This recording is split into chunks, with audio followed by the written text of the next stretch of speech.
Welcome back to another episode of Driving Production. So recently I installed a VRSF Catless Downpipe on my F30 and I'm really pleased on the results. I personally haven't got a tune yet on the car, so it's going to be strictly a review on how the downpipe affected a stock car. The first thing I wanted to go over is actually the cold start.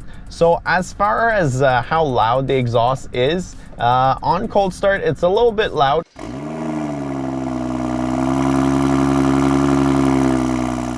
But it's really not that much of a difference, and once it's warmed up like it is right now, honestly you can barely tell a difference. The biggest setback is probably the smell of the Catless Downpipe. So I do a lot of highway driving mostly.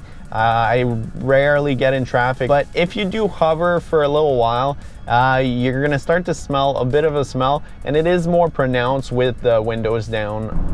Another thing that I found that I was a bit disappointed, but I wasn't expecting too much about it, was if you've seen the install video, I installed the O2 extender on the downpipe. So I was hoping not to get a code, but in the end I did get a code. So that's going to be removed when I eventually get a tune. So that's one of the drawbacks too of getting a Catless downpipe. Apart from those things,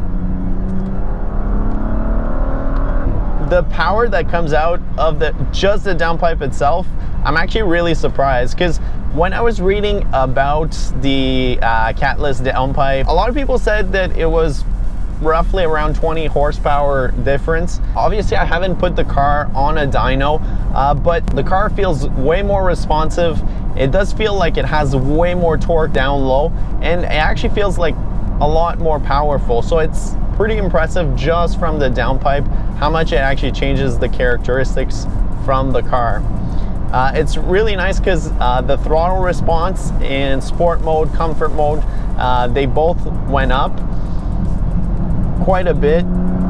The sound that comes out of the exhaust now is really nice, and I'm really happy on how it actually turned out for the sound, because I still wanted like not a discreet exhaust, but somewhat of a tamed note. And I feel like I got the perfect balance right now with the Catless downpipe and the stock muffler that's been modified. The transmission farts are honestly like way more pronounced.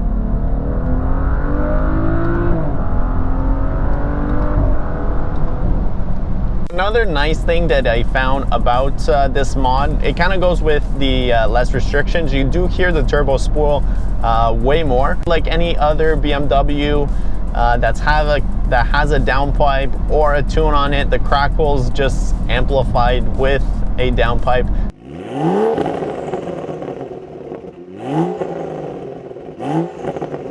The response is really nice because you can just roll into it, the turbo spools right away, and you get your power way down low. You don't have to bring out the car, not that you ever had to with the N55, because the torque was really down low, but it spools even faster than it already did before. I think it's a win-win-win situation for the downpipe. Obviously if you have emissions restrictions where you are, it might affect your decision on Catless or catted downpipe, but overall I'm really happy on how it turned out. I would definitely recommend this mod to anyone that's thinking about doing it. So let me know what you guys think in the comments below, and we'll see you guys next time. Thanks for watching.